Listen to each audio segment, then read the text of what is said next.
শূকর শূকর হয়ে জন্মায়, শূকর হয়েই মরে। গাভী গাভী হয়ে জন্মায়, গাভী হয়েই মরে।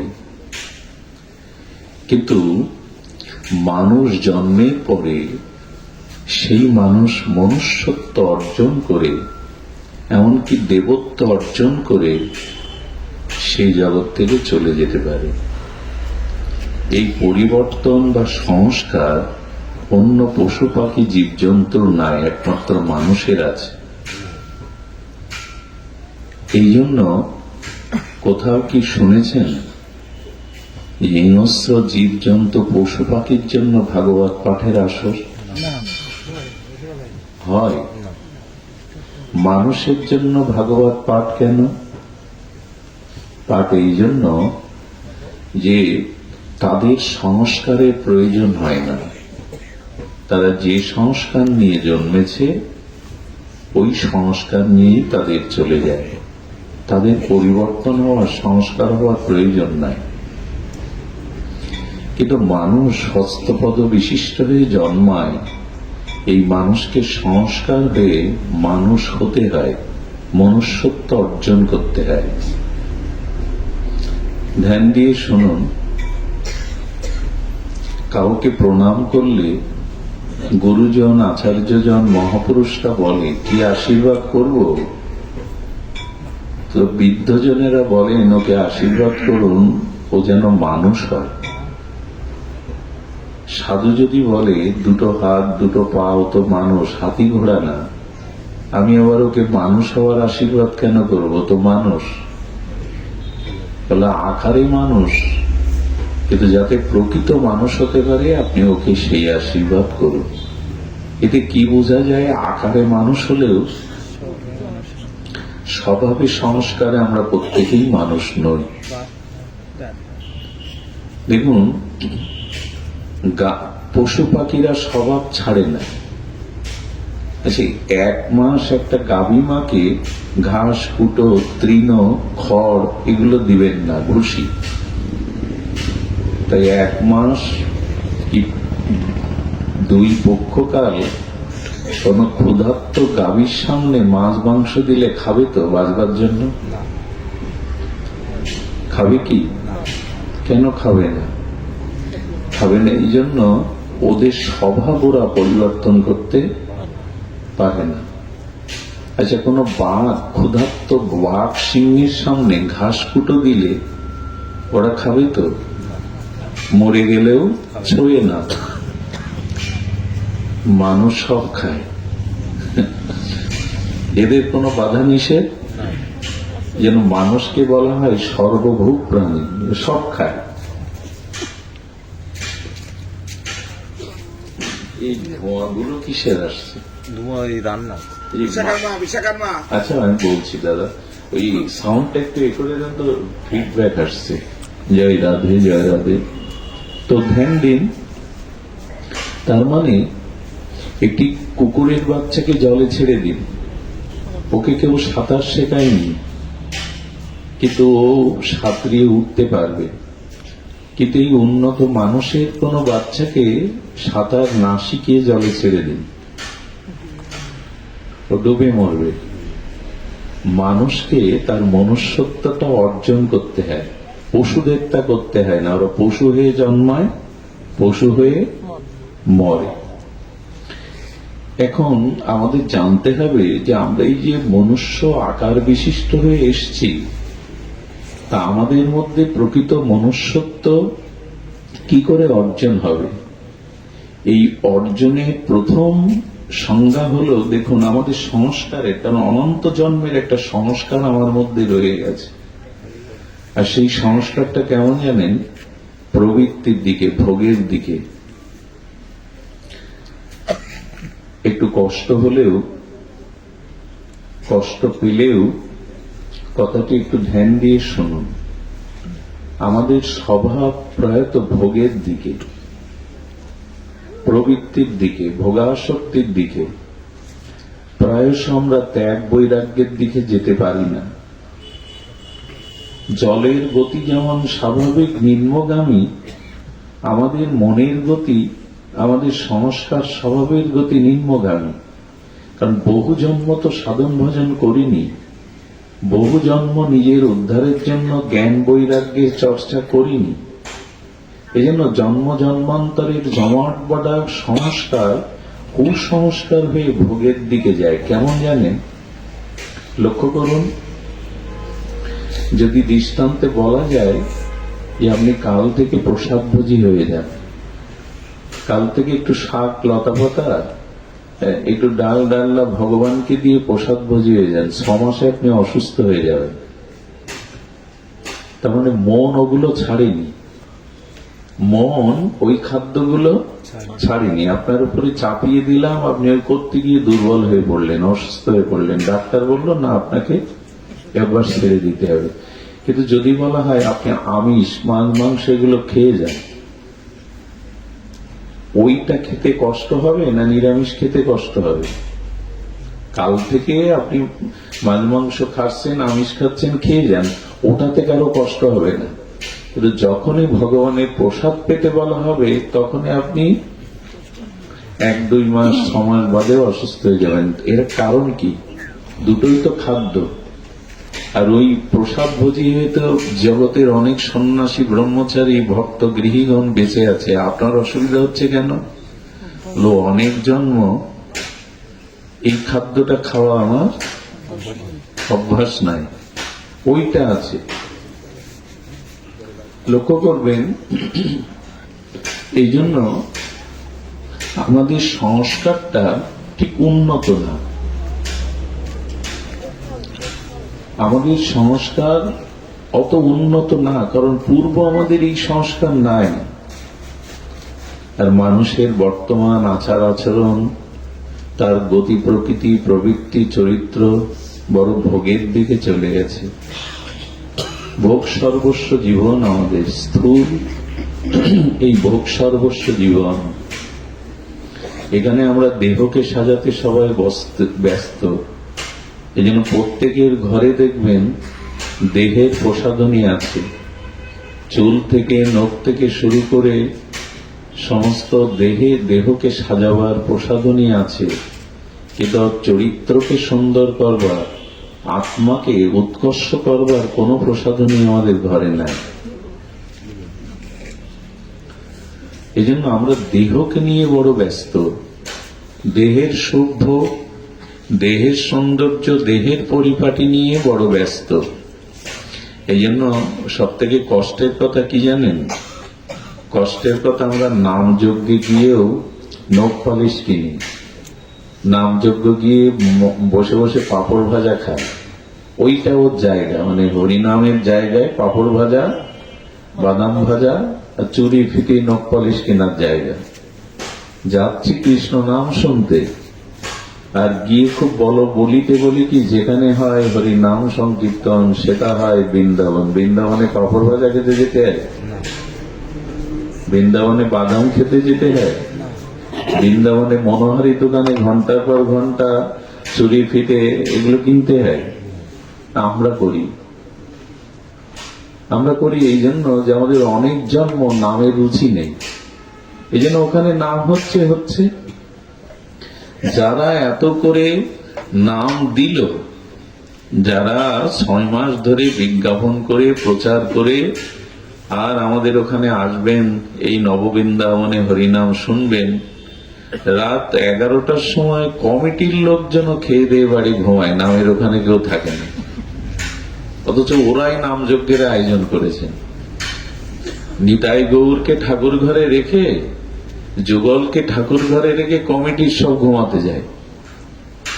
ভগবান তুমি জাগো, আর তোমার নাম সারা রাত ওদের টাকা দিয়ে আনাতো, ওরা করুক, আমরা ঘুমাই। মানে ওই যে একটা রাত বসে ভগবানের নাম শুনবো, সে জাতীয় রুচি আমাদের নাই। এইখানে আপনাদের অনেকের অলসতা আসবে, কারো ঝিমানো আসবে, কারো এই কঠিন শীতে একটু শরীর জড়সড় হয়ে যাবে। কিন্তু এখন যদি আপনাদের এসি বাসে করে ব্যান্ড বাজাতে বাজাতে বরযাত্রী নিয়ে যাওয়া যায়, এই অলসতা আসবে না। এর কারণ হলো আমাদের ত্যাগ বা বৈরাগ্যের স্বভাব পূর্ব থেকে খুব বেশি নাই। অনেক জন্ম এরকম ভোগ করেছি, দেহ ভোগ করেছি, দেহ সুখের চিন্তা করেছি। এই জন্য আমাদের ঠিক ওই সংস্কারটা সহজে সবার আসে না। এই জন্য মানুষকে কি হতে হবে, সংস্কার হতে হবে। সেই শ্লোকটা এখানে লক্ষ্য রেখে শুনুন। যথা কাঞ্চনতাং জাতি কাংশস্য রসবিধানত। আহা, কি অপূর্ব কথা বলেছেন। বলছেন যে দেখুন, কাঁসার থালাগুলো অনেক সময় ময়লা জমে যায়, তার চকচকে উজ্জ্বল বর্ণ ঢেকে যায়।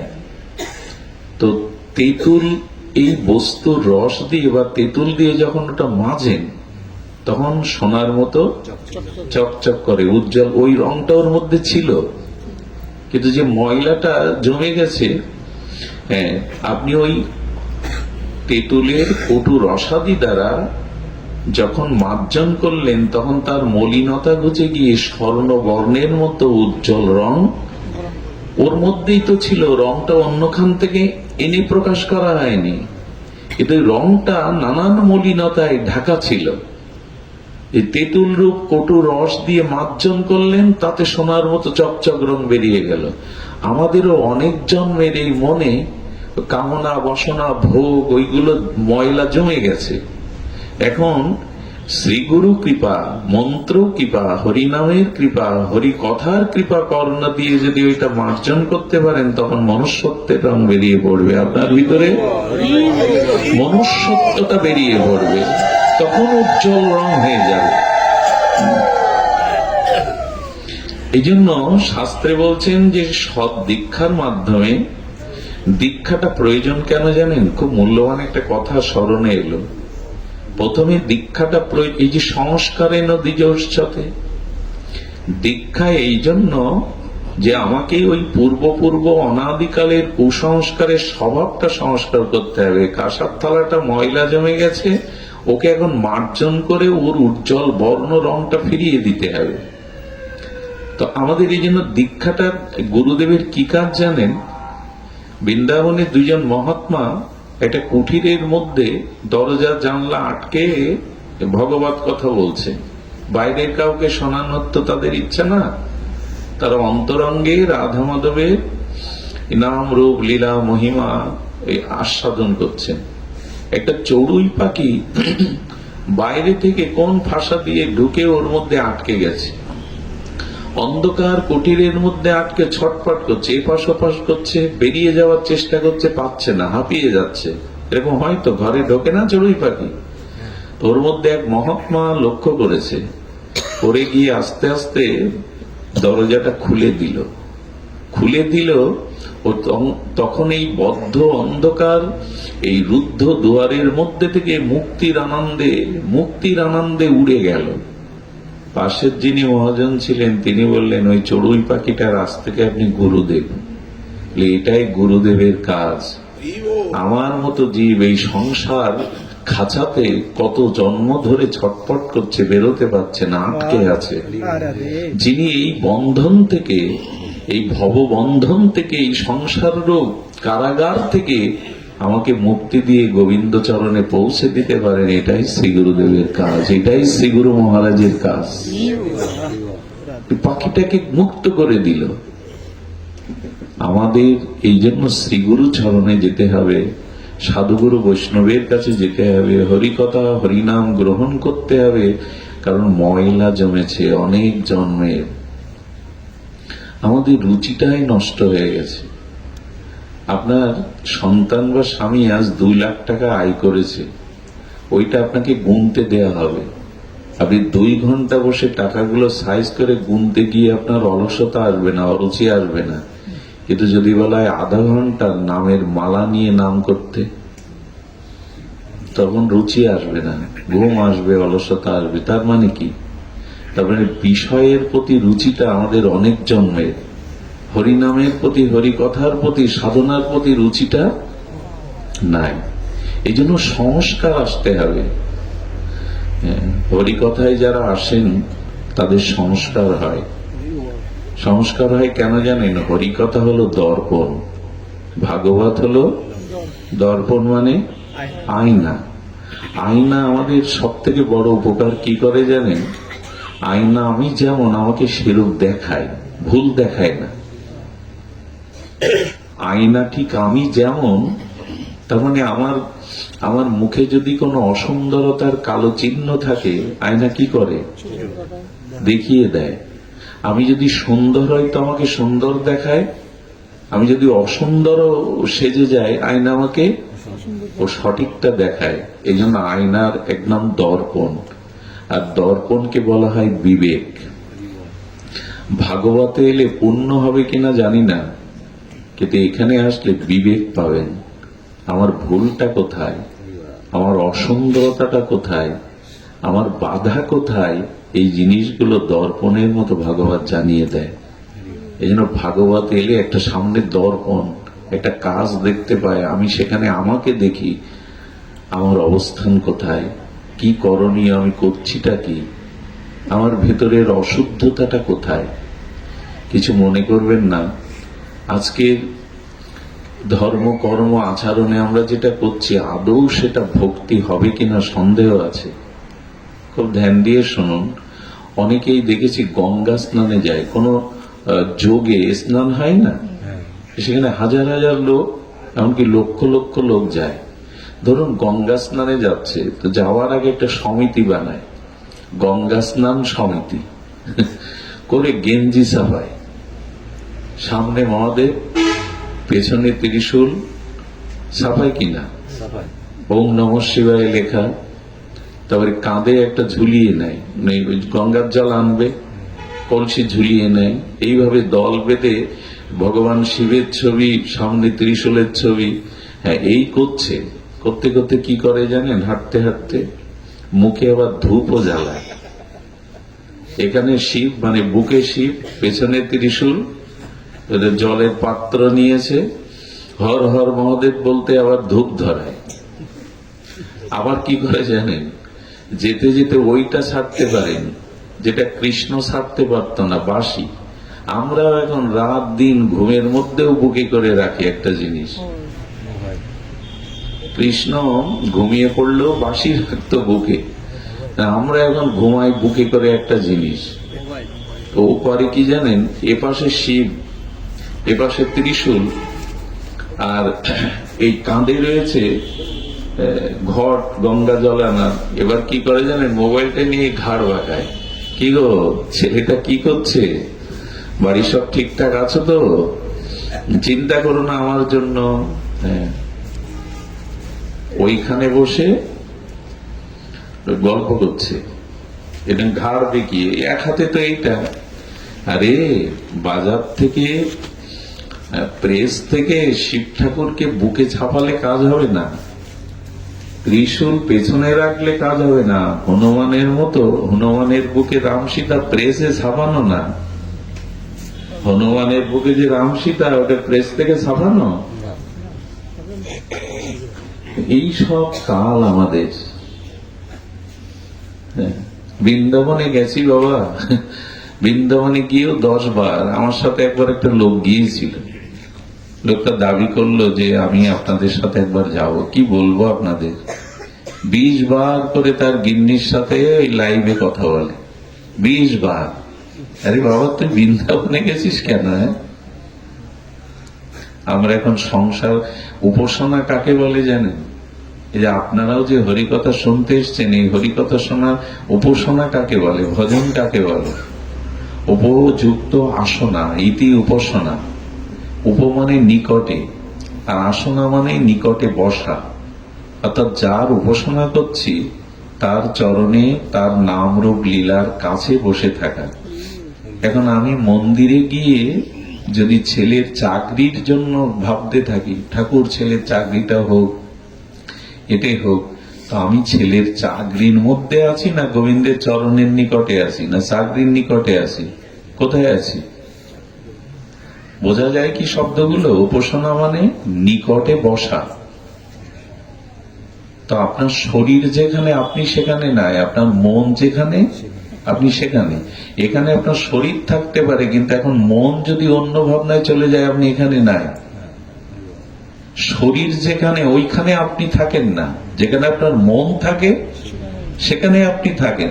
তো উপাসনা মানে মন প্রাণ দেহ দিয়ে ভগবানের কাছে বসা। ওইখানে বসে আপনি বিষয় চিন্তা করছেন, আপনি কি ভগবানের কাছে বসেছেন না বিষয়ের কাছে বসেছেন? এই জন্য উপাসনা আচরণ করছি বটে আমরা, কিন্তু কি করছি তা জানি না। শিব ঠাকুর পার্বতীকে বলছেন, পার্বতী আজকে গঙ্গা স্নানের যোগ। বলে দেখছি তো প্রভু, শত নয়, সহস্র নয়, লক্ষ লোক গঙ্গা স্নানে যাচ্ছে। আচ্ছা প্রভু, একটা জিজ্ঞাসা আছে। মাতা পার্বতী সময় পেলেই ভগবান শিবকে প্রশ্ন করতেন। আর ভগবান শিব এই ভাগবত বলেছেন কেন জানেন? মানুষ ভুলে গেছে, তাই ভগবান শঙ্কর এই ভাগবত তত্ত্ব, রামচরিত মানস, এগুলো জগতে উনি বলেছেন। তো পার্বতী বলছেন, গঙ্গা স্নানে প্রভু পাপ নাশ হয়, আপনার মস্তক থেকে গঙ্গার স্রোতধারা বইছে, গোবিন্দের চরণ চূড়া। তা গঙ্গা স্নানে দর্শনে বন্দনায় পাপ দূর হয়? বলে হ্যাঁ, দূর হয়। গঙ্গা দর্শনে, স্পর্শনে, অবগাহনে পাপ দূর হয়। বলে পাপ যদি গঙ্গা স্নানে দূর হয় প্রভু, তাহলে ভারতবর্ষ পাপীর সংখ্যা থাকার কথা না তো। কারণ গঙ্গায় তো ওরা চান করে, যারা গঙ্গার তীরে বাস করে। কলকাতার লোকজন চান করে না গঙ্গায়? তো যদি গঙ্গা স্নানে পাপ দূর হয়, তো পাপীর সংখ্যা তো কমার কথা, প্রতিদিন বাড়ছে কেন? ভোগীর সংখ্যা, পাপীর সংখ্যা বাড়ছে কেন? প্রশ্নটা কিন্তু সাধারণ নয়। এত নামযজ্ঞ, এত ভাগবত পাঠ, মানুষ বদলাচ্ছে না কেন? স্বভাব সংশোধন হচ্ছে না কেন? এইসব কারণগুলো আমাদের জানা দরকার। মাতা পার্বতীকে শিব ঠাকুর তখন বলছেন, ওই যারা স্নান করতে যাচ্ছে তারা গঙ্গার মহিমা তত্ত্ব জেনে যথাযথ শ্রদ্ধা বিশ্বাসে গঙ্গা স্নানের লক্ষ্যতে একজনই দূর হবে। তো মাতা পার্বতী বলছেন, তো প্রভু একটু দেখতে ইচ্ছা করছে কারা, আর তুমি বলছো এত স্নান করছে তাদের পাপ দূর হবে না। বলে চলো। কি করেছে দেখুন, ভগবান শঙ্কর একটা মায়ার কুয়ো সৃষ্টি করেছেন, আর নিজেকে পক্ষ কেশ অর্থাৎ পাকা চুল দাড়ি করে একটা বৃদ্ধ, অতি বৃদ্ধ হয়ে কুয়োর মধ্যে পড়ে রয়েছেন। আর পার্বতী যুবতী, মনোরমা সুন্দরী যুবতী রূপে ওই কুয়োর পাশে দাঁড়িয়ে, যারা যাচ্ছে একদল যুবক যাচ্ছে গঙ্গা স্নান করতে, আর একদল যুবক আসছে স্নান করে। বলছে, তোমরা আমার এই পতিদেবকে বাঁচাও, উনি কুয়োর মধ্যে পড়ে গেছে। যুবকরা এসে কুয়োতে অতিবৃদ্ধ, পাকা চুলদাড়ি অতিবৃদ্ধকে একবার দেখছে, আর পার্বতীকে একবার দেখছে। তোলা পড়ে মরুক, ওই দুইজনকেই দেখছে। পার্বতীকে কি বললো জানেন? উনি কি আপনার? পার্বতীর তো রূপ জানেন। বলে উনি আমার স্বামী। বলে আর জায়গা পাননি আপনি? হ্যাঁ, এই বুড়ো মরতে বসেছে, আপনার মতো যুবতী সুন্দরী, ওরে প্রতিরূপে কে আপনাকে এই ঘাড়ে চাপিয়ে দিয়েছে? উদ্ধার পড়ে মরুক। আরে ও মরাই ভালো, তোমার মতো যুবতী সুন্দরী ওই বুড়ো মরাই ভালো। শিব ঠাকুর চোখ ইশারা করে পারে, এই হলো গঙ্গা স্নানে আসা লোক, এই হলো গঙ্গা স্নানে আসা লোক। কটা কুমারী মেয়ে যাচ্ছিল, এখন তো ওই যে সমিতি করে না, গঙ্গা স্নান সমিতি, এসব সমিতি বানায়, গেঞ্জি ছাপায়। এরকম কিছু মেয়েরা হলুদ শাড়ি পরে যাচ্ছে। ওদের বলছে, মা এই তোমরা আমার পতি দেবতাকে বাঁচাও, এই পড়ে গেছে। এখন কিশোরী তো, মডার্ন কিশোরী, বর্তমান যুগের যুবতী, ওরা ওই একবার স্বামীকে দেখছে, একবার পারবে। তোমার স্বামী হয়, তোমার বুদ্ধি শুদ্ধি কিছু নাই? আরে আমাদের এই বয়স, এই রূপ, পিছনে 5-7 জন লেগে থাকে, হ্যাঁ, আমাকে পাওয়ার জন্য। তুমি বুড়োকে বরণ করেছো, আরে মরে যাক, তুমি আবার নতুন জীবন শুরু করো। এই হলো দশা, এই হলো দশা। পূজা পার্বণের নাম করে আমরা শ্যামা সঙ্গীত হারিয়ে ফেলেছি, আমরা পদাবলী কীর্তন হারিয়ে ফেলেছি, আমরা পুরোনো দিনের সভ্য সঙ্গীত হারিয়ে ফেলেছি। এখন সব কিছু মিশে কি যেন ওকে বলে, ডিজে। তাই না? পূজা পার্বণে প্যান্ডেলে এখন যান, এই ডিজেতে যে কি গায় বুঝতে পারেন? বোঝা যায় না কি যে বাজারটা বোঝা কি গায় বা কি বলে বুঝতে পারেন, কিন্তু ওই চল এখন ডিজে। আর এতে কি হয় জানেন? যাদের হার্টের রোগ আছে, হার্টের পেশেন্ট যারা, তাদের হার্টের যে কত ক্ষতি হয়। ছোট ছোট শিশুরা মার কোলে যারা ঘুমায় পূজা প্যান্ডেলের পাশে পরিবারে, ওদের কতটা অসুস্থ শিশুর যন্ত্রণা হয় ওরা জানে না। ওরা রাত 2-3টে পর্যন্ত ওই বাজায়। এই আমাদের পূজা পার্বণ আর পরিবর্তন। গঙ্গা স্নান, তীর্থে গিয়েও আমরা পিকনিক বানাই। জানেন, সাধুর সাথে যদি আপনি বৃন্দাবনে যান কি হবে জানেন? সাধু বলবে চলো অমুক মন্দিরে ভগবানের ভোগ আরতি হয়ে গেছে, প্রসাদ পাই। ওই ধুলায় বসে সাধুদের সাথে প্রসাদ পেতে গেলে কি মুখে দিতে পারবেন? ওইখানে বসে 10 মিনিট অন্তত প্রসাদ গোবিন্দে বলতে হবে, 10 মিনিট জয়ের ধ্বনি দিতে হবে, তারপরে মুখে। ওইখানে 10 মিনিট ভজন হয়ে গেল, ভোজনটা ভজন হয়ে গেল। যারা হোটেলে ওঠে, হোটেলের চেয়ার টেবিলে, বৃন্দাবনে হোটেল আছে, অনেকেই হোটেলে থাকে, ওইখানে চেয়ার টেবিলে খাদ্য খায়, ওখানে ওই নামটা হয়তো খাওয়ার আগে।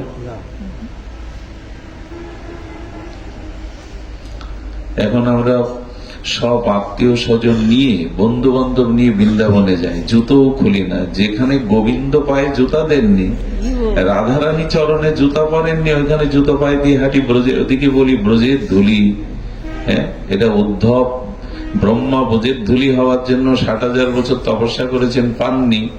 ভক্ত সর্বোত্তম, ভক্ত শ্রেষ্ঠ শিরোমণি উদ্ধবজি একটা ধুলিকণা চেয়েছে গোপীদের চরণে, ঔষধি লতা হতে চেয়েছেন। সেই ধুলিতে আমি জুতো পায়ে দিয়ে ঘুরলাম হোটেলে, এটা ওটা খেলাম, চললো, বৃন্দাবন খুব দেখা হলো। মানুষের সংস্কার হচ্ছে না। সবকিছুতে একটা সংস্কারের অভাব।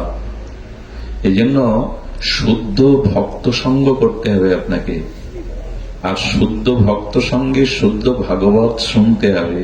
এছাড়া পরিবর্তনের কোন সংস্কারের উপায় নাই। এখন চারিদিকটা আমরা আসতে গিয়ে দেখছিলাম কুয়াশায়। আমি তো প্রতি রাত্রেই সারাটা রাত কাটে রোডে, তো আসার সময় কুয়াশায় পথ দেখা যায় না। তখন একটা শব্দ মনে হয়, কুয়াশা। এটা সূর্যের আলো ঢেকে দেয়, এটা অ্যাক্সিডেন্টের কারণ হয়ে দাঁড়ায়, এটা গাড়ি ঘোড়া চলতে পারে না। আমাদের মনের মধ্যেও এখন এই কুয়াশা, এটা জমাট বেঁধে আছে। এখন জ্ঞানের আলো, সূর্যের আলো প্রকাশ হতে পারছে না, আর সব অ্যাক্সিডেন্টের কবলে পড়ে যাচ্ছে। আমরা পথ পাচ্ছি না। তো কুয়াশাটা জমাট বেঁধে আসে, সুয়াশা আসে কিনা জানি না, কিন্তু কুয়াশাটা জমাট বেঁধে আছে। আপনাদের না হলে আমার মতো যারা, তাদের আছে। এই কুয়াশাটা কাটাতে হবে। এই কুয়াশা কাটার জন্য এই হলো ভাগবত। তাহলে আমরা কি বলছিলাম? যথা কাঞ্চনতন জাতি কাংশস্য রস বিধানত।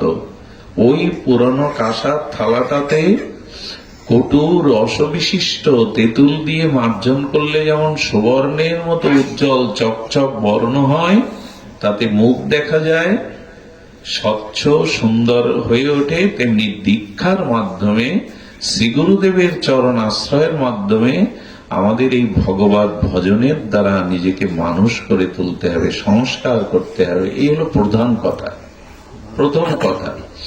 আর একটা জিনিস বলেছেন, দেখুন, এই ভজন এমন একটি বস্তু, এখানে আজকে আমাদের শিবদা যে জাতিতে জন্মেছেন, কে তাকে প্রণাম না করবে, কে তাকে শ্রদ্ধা না করবে, কে তাকে নিচে বলে জানবে? কারণ যে ভজে সেই শ্রেষ্ঠ। যে ভজন করে, যে ভজে না, সে শ্রেষ্ঠ না। যেমন বলছেন, হরি ভক্তিবিন শুদ্ধ জ্যোতি কেন নয়, সপচ অধিক সেই নিচু দুরাশায়। ভক্তমালে কি বলছেন? হরি ভক্তিহীন শুদ্ধ জ্যোতি কেন নয়। জ্যোতি মানে সন্ন্যাসী, জ্যোতি মানে সর্বত্যাগী। বললেন হরিভক্তিবিহীন যদি জ্যোতি অর্থাৎ সন্ন্যাসী হয় হরিভক্তিবিহীন, তার থেকে হরিভক্তি